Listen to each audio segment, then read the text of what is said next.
সমস্ত নোংরামিকে লাল কার্ড, এগুলো আর ফিরে আসতে দেওয়া হবে না। আবু সাইদকে বিপ্লবের আইকন হিসাবে স্যালুট জানানো শুরু করলো। উত্তরবঙ্গের জনগণ তার জন্য গর্বিত। 1, 2, 3টা করে গুলি হয়েছে, আলহামদুলিল্লাহ। মায়ের পেট থেকে জন্ম নিয়েছিল বীর হয়ে, কাপুরুষ হয়ে জন্ম নেয় নাই, যার কারণে 3টা গুলি বুকে নিয়েছে, একটাও পিঠে নেয় নাই।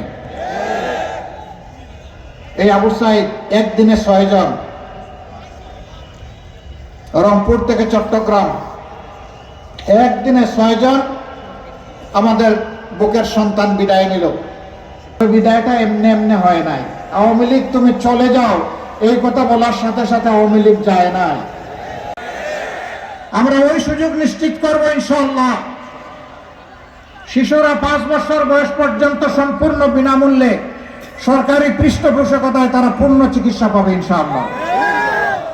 বয়স্করা জীবনের একটা পর্যায়ে যখন অবসর জীবনে চলে যাবে, 60-65 বছর বয়স হয়ে যাবে, তারপরের স্বাস্থ্য সেবার পূর্ণ দায়িত্ব সরকার গ্রহণ করবে ইনশাআল্লাহ। মাঝখানেরটা আমরা ভাগাভাগি করব, এটা হবে পার্টিসিপেটরি। আমরা শেয়ার করব আমাদের সম্পদ আর সরকারের সম্পদ। সরকার তো আমাদেরই, সরকারের আবার সম্পদ কি? সারা সম্পদ জনগণের।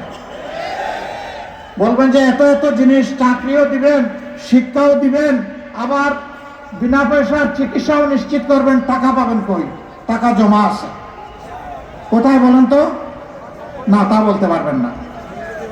এই টাকা জমা আসে চোররা, লুটেরারা, ব্যাংক ডাকাতরা, শেয়ার মার্কেট লুণ্ঠনকারীরা। আমার দেশের যে 28 লক্ষ কোটি টাকা বিদেশে পাচার করেছে, সেই টাকা আল্লাহ যদি আমাদেরকে সাহায্য করেন, সামর্থ্য দেন, ওদের মুখের ভিতর দিয়ে হাত ঢুকাইয়া পেটের ভিতর থেকে বের করে আনবো ইনশাআল্লাহ। এবং উন্নয়ন কর্মকাণ্ড চলে যাবে ওই এলাকায়। কোন মামু খালু দেখা হবে না, লাল নীল টেলিফোন বুঝি না, প্রেসিডেন্ট প্রধানমন্ত্রীও বুঝি না, যেটা পাওনা টাকা সেটা দিতে হবে। আমরা সমাজে এমন ন্যায় বিচার দেখার পক্ষে, যে বিচার এক একজনের জন্য এক এক রকম হবে না। একজন সাধারণ মানুষ কোন নির্দিষ্ট অপরাধ করলে তার বিচারে যে শাস্তি হবে, কোর্টে লাল কার্ড তৈরি করে রেখেছে। সম্মানিত ভাইরা, এই যুব সমাজ চিৎকার দিয়ে এখন বলছে, আমরা পুরানো বন্দোবস্তের পচা রাজনীতি আর দেখতে চাই না। আমরা নতুন রাজনীতি, নতুন বাংলাদেশ দেখতে চাই। যারা নতুন রাজনীতি, নতুন বাংলাদেশের মাধ্যমে দেশকে এগিয়ে নেবে, সুশাসন কায়েম করবে, তারা অবশ্যই গণভোটে হ্যাঁ বলবে ইনশাআল্লাহ। আর যারা পচা রাজনীতিতে আবার দেশকে টেনে নিয়ে ফ্যাসিবাদ তৈরি করতে চাইবে, তারাই ভিতরে ভিতরে না বলবে। সাধু সাবধান, জনগণ এবার কাউকে ছেড়ে কথা বলবে না। তাহলে 12 তারিখের প্রথম ভোট কিসে? ইনশাআল্লাহ। এবার আসেন সরকার গঠনের ভোট। আমরা ইতিমধ্যে ঘোষণা দিয়েছি ইনশাআল্লাহ। 12 কোটি মানুষ এক সময় ছিল, এর আগে 7 কোটি ছিল, এখন 18 ইনশাআল্লাহ। এটা আমাদের বাপের টাকায় নয়, আপনাদের ট্যাক্সের টাকায় ইনশাআল্লাহ। এ পাওনা আপনাদেরকে বুঝিয়ে দেওয়া হবে এবং প্রত্যেকটি জেলা কেন্দ্রে দৌড় দেয়। আমরা বিদেশের দিকে আর কাউকে দৌড়াতে দেব না। এখানেই সুচিকিৎসার সমস্ত ব্যবস্থা করে তোলা হবে। সম্মানিত ভাই ও বন্ধুগণ, এই বাংলাদেশটাই আমরা 12 তারিখ গড়তে চাই। এই বাংলাদেশ গড়ার জন্য আপনাদের সহযোগিতা দরকার। আপনারা সহযোগিতা করতে প্রস্তুত? তাহলে 11 দল যে প্রতীক নিয়ে এসেছে, সেই প্রতীকের যাকে যেখানে দেওয়া হয়েছে, আমরা সকলে তার সাথে একাত্মবদ্ধ হয়ে ইনশাআল্লাহ তার বিজয় ছিনিয়ে আনব। এ বিজয় কোনো দলের নয়, কোনো গোষ্ঠীর নয়, কোনো পরিবারের নয়, এ বিজয় সারা জাতির। আপনাদেরকে সাক্ষী রেখে বলছি, জোটের সবাই বলে সবচেয়ে বড় দল জামাত ইসলামী, গেড়াকলে দেশকে ঢুকাতে চাই না। এই জন্যই আমরা আজ ঐক্যবদ্ধ। আমাদের স্লোগান ঐক্যবদ্ধ বাংলাদেশ। কাউকে ধর্ম বর্ণের ভিত্তিতে এই জাতিকে বিভক্ত করতে দেব না, আমরা কেউ দিব না, ওদেরকে রুখে দিব যারা এই নোংরা কাজ করবে। এখানে মুসলমান, হিন্দু, বৌদ্ধ, খ্রিস্টান আমরা যারা আছি, আমরা একই বাগানের ভিন্ন ভিন্ন গাছ, সবাই মিলেই আমাদের ফুলের বাগান।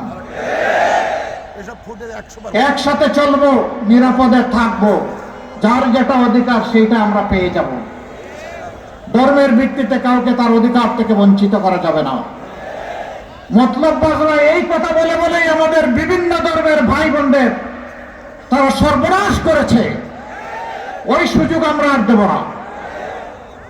আমরা মিলেমিশে বাংলাদেশ গড়ব, সামনের দিকে এগিয়ে যাব। যুবকরা, আগামীর বাংলাদেশ তো আপনাদের হাতে তুলে দেব। সেই উড়োজাহাজের ড্রাইভিং সিট, যেটাকে ককপিট বলা হয়, সেখানে আমরা যুবকদেরকে বসিয়ে দেবো ইনশাআল্লাহ।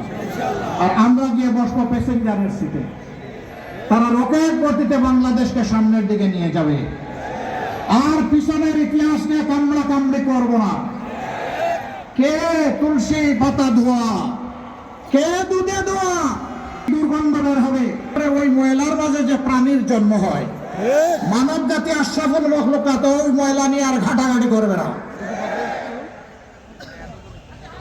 সরকারি যারা কর্মচারী কর্মকর্তা আছেন, তারাও এই দেশের মানুষ, তারা আমাদের ভাই, আমরা তাদের ভাই। একটা অবস্থা এমন করে ফেলা হয়েছে যে আমাদের উভয়কে উভয়ের মুখোমুখি করা ফেলা হয়েছে। এইটা কোনো দেশের জন্য কোনো ভালো লক্ষণ নয়। হাতে হাত মিলিয়ে সবাই মিলেই আমরা দেশ গড়বো ইনশাআল্লাহ। আজকে বেতন বৈষম্য দূর করার দাবিতে বিভিন্ন জায়গায় মিছিল হচ্ছে, সমাবেশ হচ্ছে, দাবি দেওয়া পেশ করা হচ্ছে। কেন এটা করতে হবে?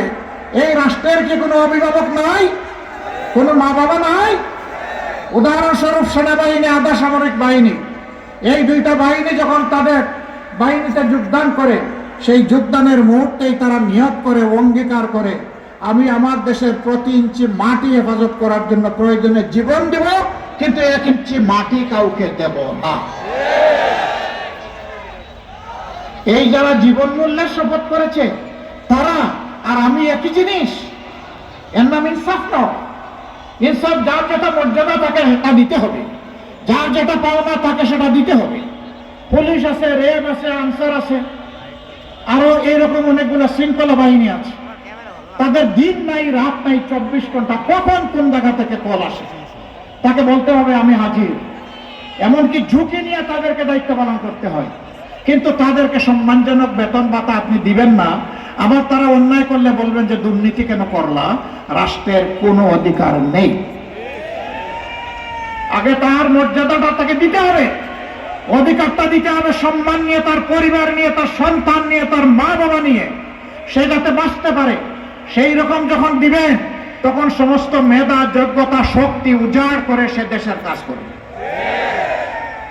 এরপরেও যদি কেউ অন্যায় করে, তখন তার ব্যাপারটা আলাদা।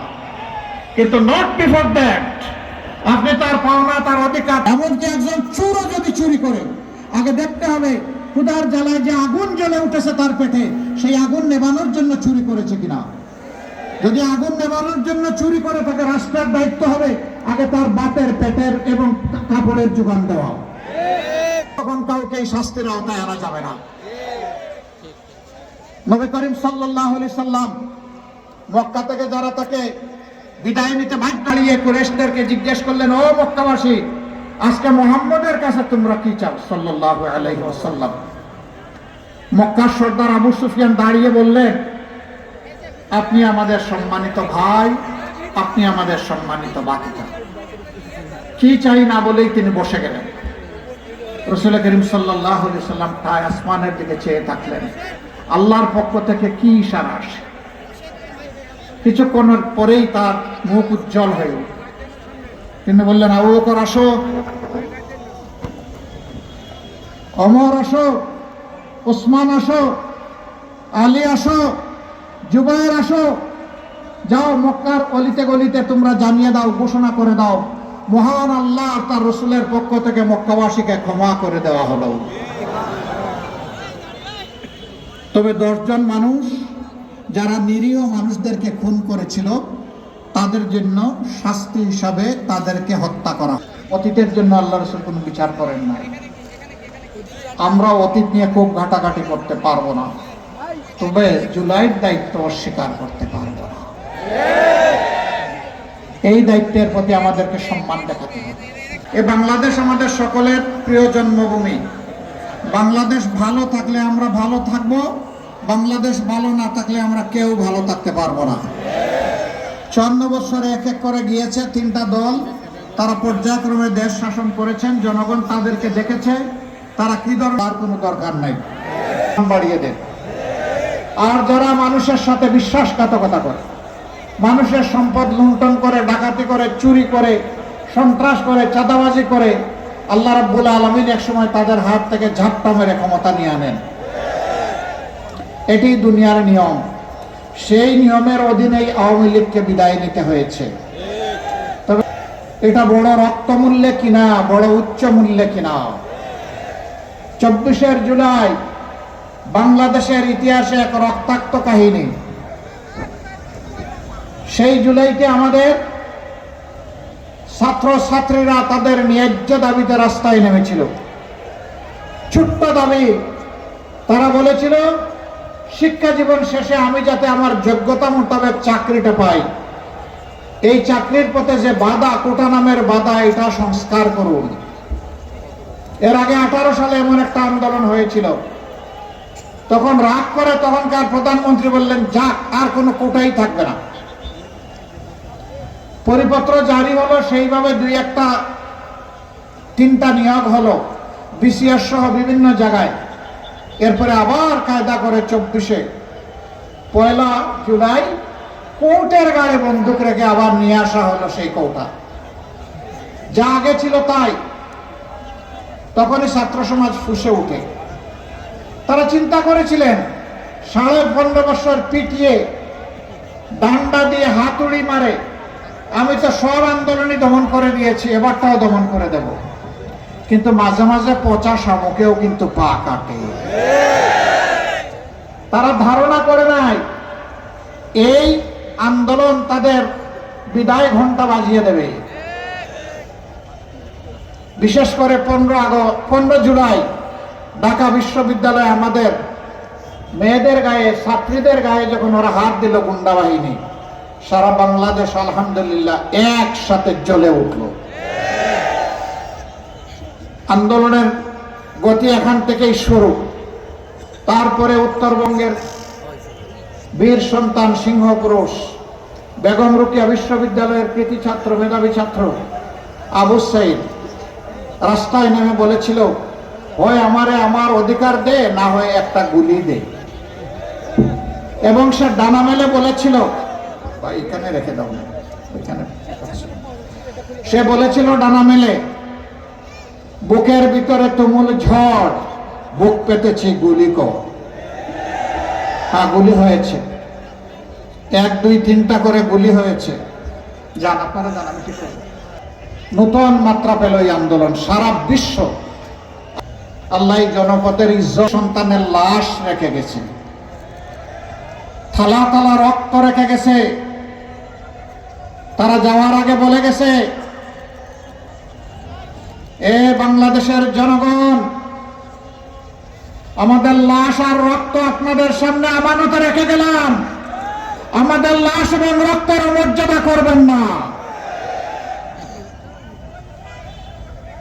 তারা সেদিন রাস্তায় নেমে মাত্র একটা স্লোগান দিয়েছিল, রক্ত দিয়ে বলেছে আমাদের অমর্যাদা করবেন না। তাদের দাবি ছিল উই ওয়ান্ট জাস্টিস, আমরা সব ক্ষেত্রে ন্যায় বিচার চাই। কিন্তু বিচার আজকে টাকার বিনিময়ে বিক্রি হয়। গ্রাম আদালত থেকে শুরু করে উচ্চ আদালত, না হলে উচ্চ আদালতে ভয়াবহ ঋণ খেলাপিরা কেমনে জাতীয় সংসদ সদস্য হিসাবে দলবান স্বপ্ন দেখে। জনগণের টাকা নিয়ে পেটের ভিতরে রেখেছে। আওয়াজ, সেই স্লোগান দিয়ে তারা বাংলাদেশ থেকে আমাদের উপর লাশ আর রক্ত উপহার দিয়ে বিদায় নিয়েছে। এখন আমরা কি করব? আমরা 6 তারিখ থেকে চান্দা শুরু করব? আমরা 6 তারিখ থেকে টেম্পো স্ট্যান্ড দখল করব? আমরা 6 তারিখ থেকে মামলা বাণিজ্য চালু করব? আমরা 6 তারিখ থেকে ব্যাংকের উপর হাত দেব? আমরা 6 তারিখ থেকে মা বোনদের গায়ে হাত দিব? এই বাংলাদেশ এখন আর আমরা চাই না।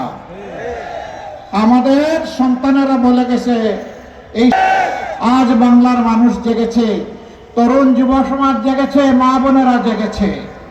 তরুণরা ইতিমধ্যে তাদের রায় জাতিকে জানিয়ে দিয়েছে। ঢাকা বিশ্ববিদ্যালয় থেকে শুরু আর জগন্নাথ বিশ্ববিদ্যালয়ে গিয়ে আপাতত ঠেকেছে। পাঁচটি পাবলিক বিশ্ববিদ্যালয়ের রায় দিয়ে এদেশের তরুণ ছাত্র সমাজ বলে দিয়েছে, লড়াই করেছি ন্যায় এবং সত্যের পক্ষে, কোনো চাঁদাবাজ এবং দুর্নীতিবাজের সঙ্গী হওয়ার জন্য নয়।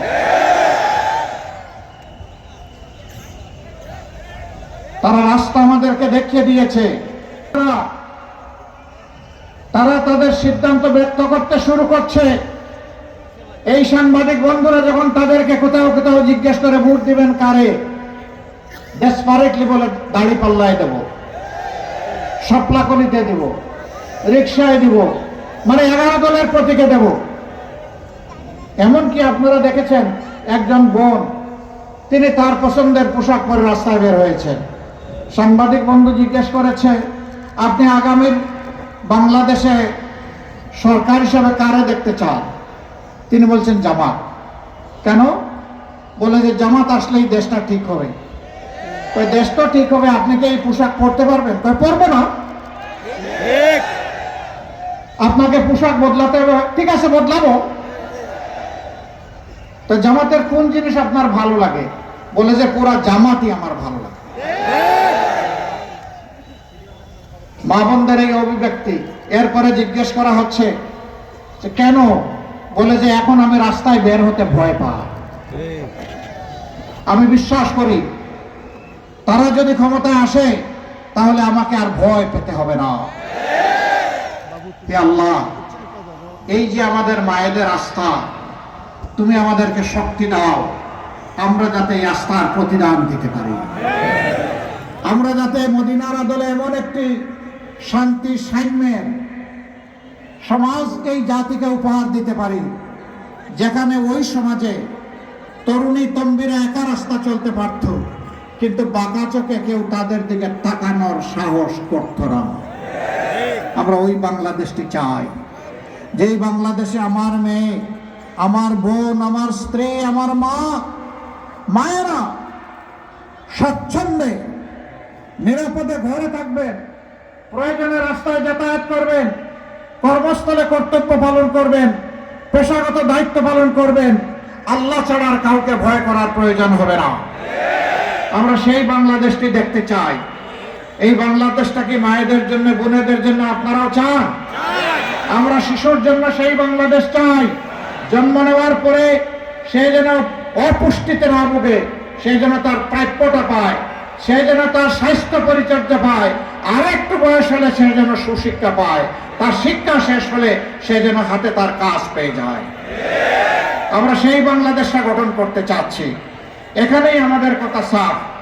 আমরা আমাদের যুব সমাজকে তাদের হাতে বেকারের ভাতা তুলে দিয়ে অপমান করব না। তারা দাবি তুলে মিছিল করে কাউকে বলেনি আমাদেরকে বেকার ভাতা দিতে হবে।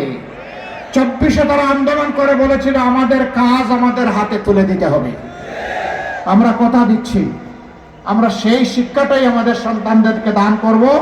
শিক্ষার পাঠ শেষ হওয়ার সাথে সাথে তাদের যোগ্যতা অনুযায়ী তাদের হাতে কাজ চলে যাবে ইনশাআল্লাহ।